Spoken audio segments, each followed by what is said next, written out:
जय मां। लक्ष्मी इस वीडियो को जो भी पूरा देखे उसकी सारी मनोकामनाएं पूरी कर देना, उसकी झोली खुशियों से भर देना। भक्तों भक्तों, कुत्ते को रोटी खिलाने के 8 फायदे जान लो, कभी दुखी नहीं रहोगे भक्तों। आज की कहानी आपको सोचने पर मजबूर कर देगी। इस कहानी में मैं कुत्ते के बारे में बता रहा हूं। अक्सर हम कई मौकों पर कुत्तों का नाम लेकर मिसाल दिया करते हैं। किसी को गाली देते हैं तो कुत्ते का नाम जुबान पर आता है। गाली आदमी को देते हैं पर नाम कुत्ते का बदनाम होता है। क्या कुत्ता इतना गया गुजरा जीव है? हमने उसे कभी खिलाने पिलाने के बारे में तो नहीं सोचा, चाहे कितने ही दिन से भूखा द्वार पर पड़ा हो। लेकिन हमें कभी उसका नाम इस्तेमाल करने में लज्जा नहीं आई। आपसे निवेदन है कि 2 मिनट का समय निकालकर इस कहानी को जरूर सुन लेना, शायद आपकी सोच बदल जाए। एक कुत्ते ने अपने जीवन की कहानी कुछ इस प्रकार बयान की कि हे दुनिया के लोगों, हम पर रहम करो। हमारा कोई घर नहीं होता, कोई आश्रय नहीं होता, कमाकर खाना हमें नहीं आता, हमें वस्त्र भी पहनने का ज्ञान नहीं है। इसीलिए सर्दी गर्मी बारिश में हम ऐसे ही घूमते रहते हैं। हमें पढ़ना लिखना नहीं आता, आपकी तरह हमें अनुशासन नहीं आता, हमें आपकी तरह बोलना नहीं आता। यह हमारा दुर्भाग्य ही समझिए, पर हमें आपकी तरह भूख भी लगती है। चोट लगने पर हमें आपकी तरह पीड़ा भी होती है, हमें आपकी तरह रोना भी आता है। बस इन्हीं 3 कामों में हम आपकी बराबरी करते हैं। इसलिए हम पर दया दिखाइए, हमें और कष्ट मत दीजिए। ईश्वर ने तो हमें वैसे भी कष्ट देकर ही भेजा है, ऊपर से आप लोग हमें परेशान करते हैं। हम आपकी तरह इंसान नहीं हैं, हम पराधीन जीव है। जब हमारा जन्म हुआ उस समय हमारे आंख कान बंद थे। कह नहीं सकते कि उस समय आपके जन्म पर जैसे नाच गान होता है, बाजे बजते हैं, खुशी मनाई जाती है, हमारे जन्म पर भी यह सब हुआ होगा। हमारे जन्म पर किसने खुशी मनाई होगी? हम जिस बिछौना पर थे वो रुई की भान नरम तो था, सर्दी बिल्कुल नहीं लगती थी। मैं मन में सोच रहा था कि किसी बड़े घर में पैदा हुआ हूं। लेकिन जब हमारी आंख खुली तो मैंने देखा कि हमारी मां, जिसे आप लोग कुतिया बोलते हो, वो अपने 4 बच्चों को छाती से छिपकर एक भार की राख में पड़ी थी। हम 4 भाई थे, बाकी 3 भाई तो लाल और भूरे रंग के थे। मैं अकेला काला था, सबसे छोटा मैं ही था, इसीलिए कमजोर भी था मेरी मां। हम लोगों के पास जब तब आती थी, क्योंकि उसे भी अपने खाने की व्यवस्था करनी पड़ती थी। यदि वह ना खाती तो हमें दूध कहां से पिलाती? उस एक पर हम 4 निर्भर थे। वो बेचारी अपने खाने के लिए इधर उधर दौड़ती रहती थी। कभी खाने मिल भी जाता था, कभी नहीं मिलता था, लेकिन वो हमेशा हम चारों का बड़ा ख्याल रखती थी। आखिर मां जो थी वो रात रात भर जागकर गांव की रखवाली करती थी। मजाल क्या, जो अनजान आदमी बुरी नीयत से गांव की ओर भी झांक जाए। दूसरे गांव के कुत्ते भी हमारी मां के डर से गांव में नहीं आते थे। गांव के किसी किसान के खेत में कोई साड़ या नील गाय फसल खाने आती तो हमारी मां उसे दौड़ाकर भगा देती। गांव वालों के लिए इतना सब करने के बाद भी कोई हमारी मां को स्वेच्छा से खाने नहीं देता था। उसके लिए उसे मजबूर होकर छीना झपटी करनी पड़ती थी। कई बार तो लोग उसे लाठी डंडों से पीट कर भगा देते। बेचारी उस दिन भूखी रहकर पेट की आग से जलती रहती थी। आखिर भूख तो हमें आपकी ही तरह लगती है, ऊपर से उसे अपने 4 बच्चों की चिंता लगी रहती थी। आखिर मां जो थी, जब भूख उसे चैन से बैठने नहीं देती और गांव वालों का भी उसे देखकर हृदय नहीं पसीजता, तो बेबस होकर के उसे लोगों के घरों में चोरी से घुसना पड़ता था। और खाने की कोई चीज मिल जाती तो उसे खाकर अपने पेट की आग बुझा लेती। कई बार तो लोग उसे खाने की वस्तु ले जाते, देख तो लाठी डंडे लेकर उसके पीछे पड़ जाते। कुछ निर्दय लोग तो कई बार उसे घर के अंदर बंद करके पीटते थे, हमारी मां का बुरा हाल कर देते थे। क्या बिगाड़ा था उसने? सिर्फ अपने पेट के लिए खाने ही तो चुराया था। चोरी करने का हमें कोई शौक नहीं है, पर पापी पेट हमें यह सब करने के लिए मजबूर कर देता है। एक दिन की बात, बड़ी ठंडी बरसात हुई, ओले पड़े थे, ठंडी हवा चल रही थी। उस ठंड में ठिठुरकर हमारे 2 भाई मर गए। उस दिन हमारी मां बहुत रोई, लेकिन इंसान हमारी पीड़ा क्यों समझेगा? उसके बच्चे थोड़े ही मरे थे। अब हम सिर्फ 2 भाई रह गए थे। हमारी मां हम दोनों की अच्छे से देखभाल करने लगी थी। एक दिन उसी गांव में एक बनिए के घर पर दावत चल रही थी। बढ़िया बन रही थीं। बनिए के घर काफी मेहमान आए हुए थे। हमारी मां कुछ खाने की तलाश में बार बार उधर जाती, लेकिन लोग उसे दुत्कार कर भगा देते। किसी को उस पर इतना तरस नहीं आया कि एक पड़ी उस बेचारी को खाने को फेंक दे। एक पड़ी से उनका क्या बिगड़ जाता। मेरी मां ललचा ललचा कर रह जाती। मां वहीं खड़ी खड़ी देखती रही। भक्तों, उधर बनिए के आंगन में दावत खाने का सिलसिला चालू हुआ। खाने परोसा जाने लगा। मां जी भी वहीं जाकर पूंछ हिलाने लगी। खाना परोसने वाला आदमी जब किसी काम से भीतर गया तो मेरी मां दबे पांव पड़ी हों कि छकड़ाहा। धत धत की आवाज होने लगी। चारों ओर से लोग चिल्ला चिल्लाकर ऐसे भागे। मेरी मां वो चीख पुकार सुनकर घबरा गई। दो तीन आदमी डंडे लेकर उसके ऊपर से बड़ी बेरहमी से दौड़े। मेरी मां वहां से घबराकर भागी, मगर उसे वहां से निकलने का कोई रास्ता नहीं मिला, क्योंकि सामने से लोग डंडे लेकर आ रहे थे। तो मां जो लोग वहां खाना खा रहे थे उनके ऊपर से होकर गुजरती हुई मोरी के रास्ते से बाहर निकल गई। मेरी मां अपने निकलने पर इतनी हैरान नहीं थी जितनी कि उन लोगों को देखकर हुई थी जो वहां पर दावत खा रहे थे। वे सब उठकर खड़े हो गए। उन्होंने खाने करना छोड़ दिया। कह रहे थे कि कुत्ते के लांघ जाने के कारण खाने भ्रष्ट हो गया है। सब एक दूसरे से विचार कर रहे थे कि अब क्या किया जाए। खाना तो सब खराब हो गया। बेचारा बनिया फूट फूट कर रोने लगा। कुछ लोग तो यह भी कह रहे थे, भाई कुतिया के लांघन से खाने खराब कैसे हो गया?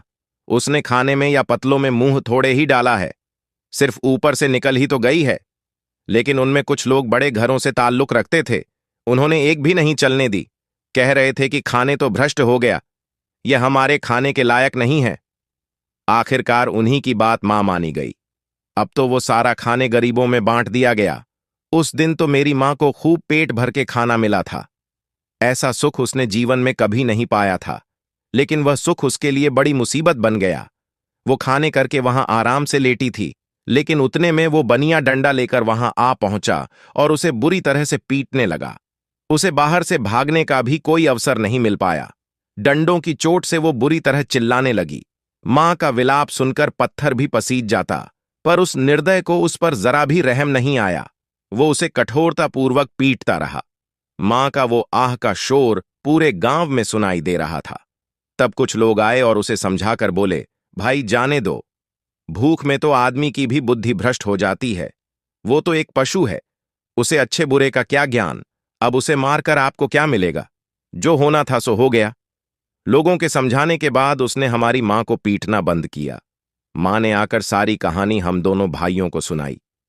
हमने सोचा कि कितना कष्ट भरा है हमारा। हम कुत्तों का जीवन आदमी एक रोटी के टुकड़े के बदले एक चोर की जितना पीटता है। धिक्कार है ऐसे लोगों पर जो हम लोगों की पीड़ा को नहीं समझते। एक दिन की बात और बताऊं, गांव में एक बाहर का मुसाफिर आकर ठहरा हुआ था। उसने अपने खाने के लिए एक जगह चूल्हा बनाया था और उस पर दाल बनने के लिए रख दी। उसके बाद आटा गूंद कर रख दिया। वो वहीं पास में कुएं पर पानी लेने चला गया। इधर कहीं से मेरी मां भी घूमती हुई वहीं पहुंच गई। उसने गुत्थे हुए आटे को रखा, देखा तो सोचा कि शायद इस आटे का कोई मालिक नहीं है। यही सोचकर वो उस आटे को खाने लगी।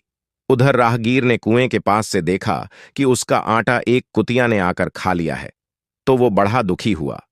वो बेचारा माथे पर हाथ धरकर रोने लगा, क्योंकि वो भी 2-3 दिनों का भूखा और थका हारा था। भक्तों, कुछ लोगों ने उसे कहा, अरे भाई, इसने तुम्हारा भी आटा बिगाड़ दिया। कल तो इसने बनिए की पूरी रसोई ही बिगाड़ कर रख दी। मुसाफिर दुखी होता हुआ बोला, भाई मुझे क्या मालूम था, ये दुष्ट कुती मेरे आटे को खाने के लिए घात लगाए जाने कब से बैठी है।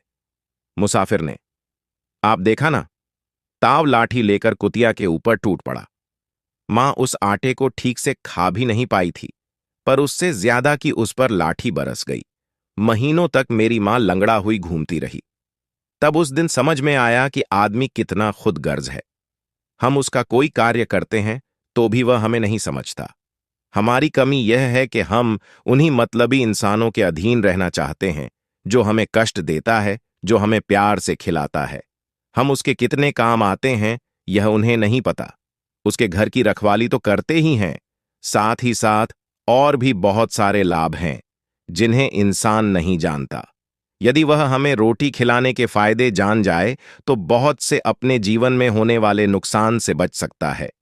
आज मैं आपको बताऊंगा, कुत्ते को रोटी खिलाने के 8 फायदे इंसान को पता नहीं कि जब भी घर में रोटी बनाई जाती है तो सबसे पहली रोटी गाय की होती है और पिछली रोटी कुत्ते की होती है। ऐसा ही ऋषियों ने विधान बनाया था, लेकिन भगवान की बनाए उस विधान को भूलकर इंसान अगली और पिछली रोटी स्वयं ही खा जाता है। इसका प्रभाव उसके जीवन पर बहुत बुरा पड़ता है।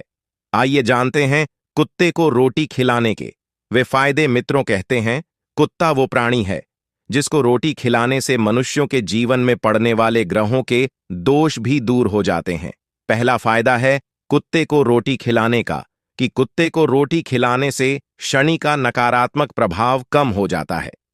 कहते हैं शनि ग्रह जब अपनी कुदृष्टि डालता है तो आदमी बर्बाद हो जाता है। जिस आदमी पर उनकी महादशा का आरंभ हो जाता है तो बने बनाए काम अपने आप बिगड़ने लगते हैं। वह आर्थिक तंगी का शिकार हो जाता है। उस स्थिति में आदमी यदि कुत्ते को रोटी खिलाता है तो उस पर शनि का कुप्रभाव बहुत कम हो जाता है। नंबर 2, दूसरा फायदा है कि कुत्ते को रोटी खिलाने से भाग्य आपके पक्ष में हो जाता है। आपके घर के अंदर नकारात्मक शक्ति नष्ट हो जाती है। नंबर 3, कुत्ते को रोटी खिलाने से मां लक्ष्मी प्रसन्न हो जाती है और आपके घर में धन दौलत की कभी कमी नहीं रहती। नंबर 4, कुत्ते को रोटी खिलाने से आपके ऊपर कर्ज नहीं चढ़ता और जो पहले से आप कर्जदार है उससे भी मुक्ति मिल जाती है। भक्तों, 5वां फायदा है कुत्ते को सुबह शाम खाने देने से आपका व्यापार बहुत अच्छे से चलता है। नंबर 6, कुत्ते को रोटी देने से आपकी आयु में वृद्धि होती है और अटका हुआ धन वापस मिल जाता है। नंबर 7, कुत्ते को रोटी देने से हमेशा आपका स्वास्थ्य अच्छा बना रहता है और मानसिक रूप से आप मजबूत रहती हैं। मन ऊर्जावान रहता है, अच्छे विचार आपके मन के अंदर आते हैं। नंबर 8, कुत्ते को रोटी खिलाने से भगवान प्रसन्न रहते हैं क्योंकि भगवान को समस्त जीवों की, समस्त प्राणियों की चिंता रहती है और जो समस्त जीवों पर दया दिखाता है भगवान भी उस इंसान से हमेशा प्रसन्न रहते हैं।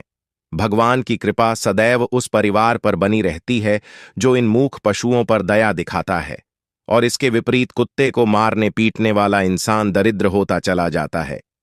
आपका भले ही कुत्ते ने नुकसान कर दिया हो फिर भी उसे नहीं मारना चाहिए। कहते हैं कुत्ता जब रोता है तो अपशगुन होता है, कोई संकट आता है, किसी की मृत्यु होती है, इसलिए कुत्ते को कभी रुलाना नहीं चाहिए। जो बीमार कुत्ते का, घायल कुत्ते का इलाज करवाता है उस पर मां लक्ष्मी सदैव प्रसन्न रहती है। वो इंसान सदैव निरोगी बना रहता है। भक्तों, उम्मीद करता हूं ये वीडियो अच्छी लगी होगी, तो चलिए आगे भी भक्तों में शेयर कीजिए। मिलते हैं आपसे अगली वीडियो में एक और चर्चा के साथ और कमेंट में जय श्री हरि विष्णु और जय मां लक्ष्मी जरूर लिखें। साथ ही अगर आपने हमारे चैनल वास्तु ज्ञान ज्योतिष को सब्सक्राइब नहीं किया है तो सब्सक्राइब जरूर करें। जय मां लक्ष्मी।